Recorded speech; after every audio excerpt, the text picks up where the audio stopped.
In today's video, we're going to discuss the John Gibson contract extension that he signed with the Anaheim Ducks, and we're also going to take a look at some of the more notable unrestricted free agents that are still out there on the market looking for a contract. All that coming up next.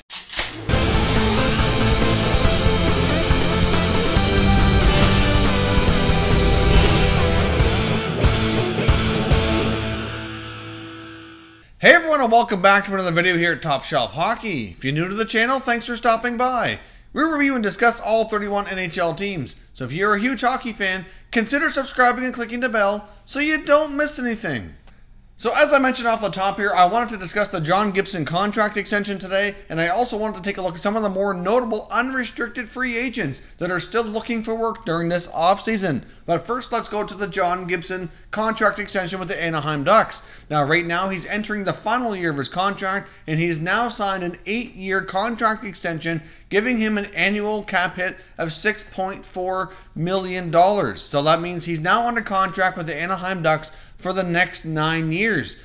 Partway through this contract, John Gibson also was able to negotiate in a modified no-trade clause, so that during those years, he will have to submit a list of teams he would accept a trade to if that ever becomes something they want to take a look at down the road. But for right now, he's obviously the goalie of the present and the goalie of the future for the Anaheim Ducks. He's certainly been a tremendous asset to them the past couple seasons, certainly put up some terrific performances.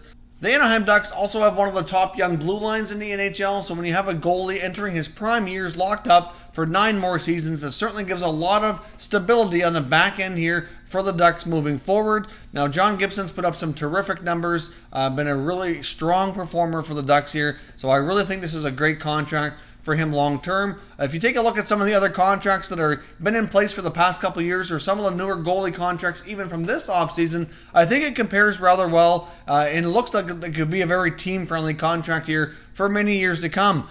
To give comparison, Connor Hellebuyck signed a 6-year contract extension with the Jets this offseason, just over $6 million. So obviously Gibson gets slightly more, but he also gets more term.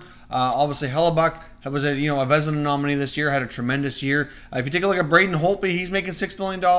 Obviously that contract's a little bit older. He still has a couple years left on it. But then, for example, when you take a look at the hefty extension that Carey Price was given at $10.5 million, that's obviously quite a jump up. But at the same time, you could certainly make the argument that that is a greatly overpayment for the Habs and Price. Now, obviously, when Price was first negotiating that deal, his play was much stronger than it's been as of late. But still, I don't think we're going to see too many more big-time goalie contracts at $10 million plus. At least any time here in the near future. I think teams have learned and realized here they can win with solid goaltenders, around that $6-7 million mark for sure.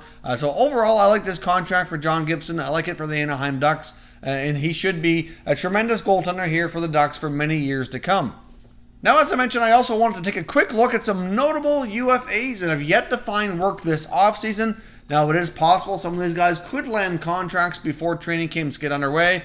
Although I would think for most of these guys that it's probably unlikely. A lot of these teams are fairly settled right now on their rosters. They've used up a lot of their cap space, etc. So for the most part, I would think that the best case scenario for some of these guys is that they obtain invitations to go to camp on a professional tryout. That's certainly a possibility. They could end up retiring. They could end up playing in Europe or the KHL. Like, there's a number of scenarios. And I know for some of these players, they're certainly weighing out different options. For many of these guys, I'm sure their preference would be to stay in the top league in the world here at the National Hockey League. So we'll see what happens, but let's go through some of these guys looking for work. There's still a few notable goaltenders. Former Dallas Stars goalie Kari Lehtinen, obviously longtime Dallas Star. He's looking for work right now. You got Steve Mason, obviously, who was traded by the Jets over to the Habs and then bought out, so he's looking for work. And you've also got Andrei Pavlik as well.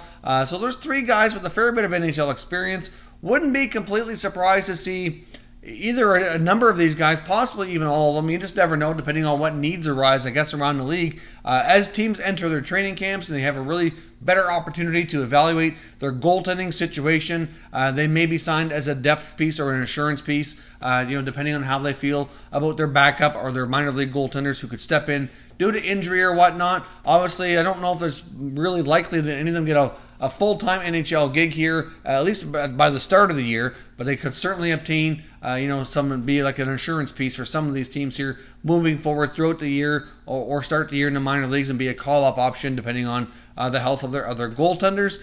Taking a look at some of the defensemen, there's certainly some decent names here that's been around the league for a long time. We'll start with the former Winnipeg Jet, Toby Enstrom.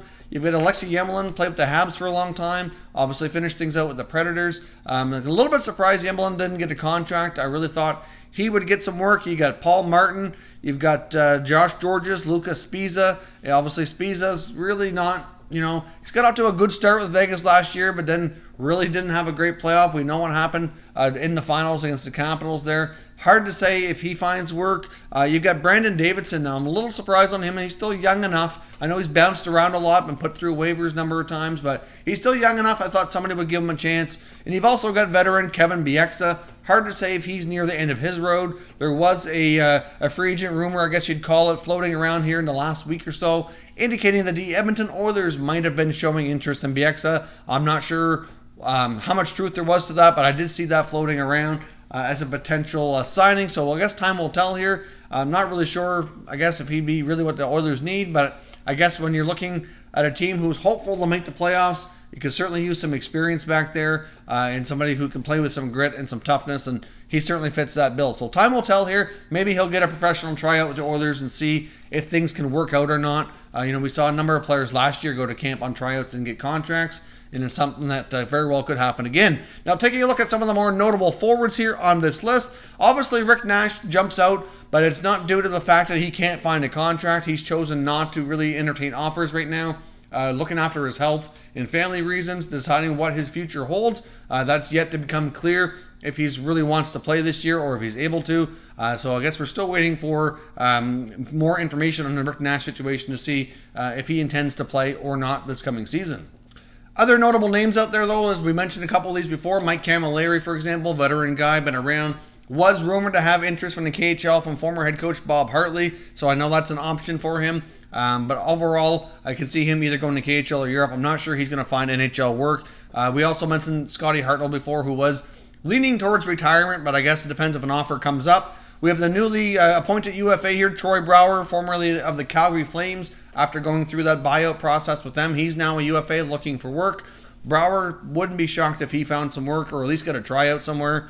You've got other guys like Nick Shore, Benoit Pouliot, Joel Ward, and Alex Chason still looking for work. I mean, Ward didn't really play much of anything in the playoffs, but Chason played a fair bit and when he was in the lineup. He played more when Backstrom was injured, but still, to have a Stanley Cup to your resume certainly helps, as we know, with some of these other contracts that we've seen in the offseason. If you can say you're the most recent Stanley Cup champion, it certainly does not hurt your case at all, because they all did play a small role in helping that team win the Stanley Cup for sure. We've also got guys like Mark Letestu and Tommy Wingles and Drew Stafford, Daniel Winnick's out there too. Like a lot of good experienced bottom six forwards who can certainly help, for depth and for penalty killing and those types of things. But the thing is, I guess, too, that we're noticing, as we all said here before, is that the NHL certainly has changed a bit, where your bottom two lines are certainly playing with more speed and more skill than they ever have before, which in a way is kind of forcing out some of these guys out of the league because they're going with younger, faster, skilled players. Even though these guys certainly can play a role with the changing of the game, they're just not needed as much either. So it's certainly making it a little bit more challenging for them to find work due to those reasons too. So I guess we'll see what happens with all of these guys. Obviously, like I said, a lot of them will likely end up with professional tryouts, but we'll see what happens here as we get a little bit closer to training camp. So let me know your thoughts down below in the comments. What do you think of the John Gibson new contract here? I'd love to hear your thoughts, and if you think it's a good long-term fair contract for the player and the team. And I'd certainly love to hear your thoughts on some of these notable unrestricted free agents to see if you think any of them will get work here for this coming season. If you're new to the channel, I hope you consider subscribing. We cover all 31 NHL teams, and there's plenty of content here for all hockey fans to enjoy. So if you're new, hit that subscribe button. If you like this video, hit the like button as well. I'd appreciate it if you did. As always, thank you very much for watching, everybody. We will catch you next time.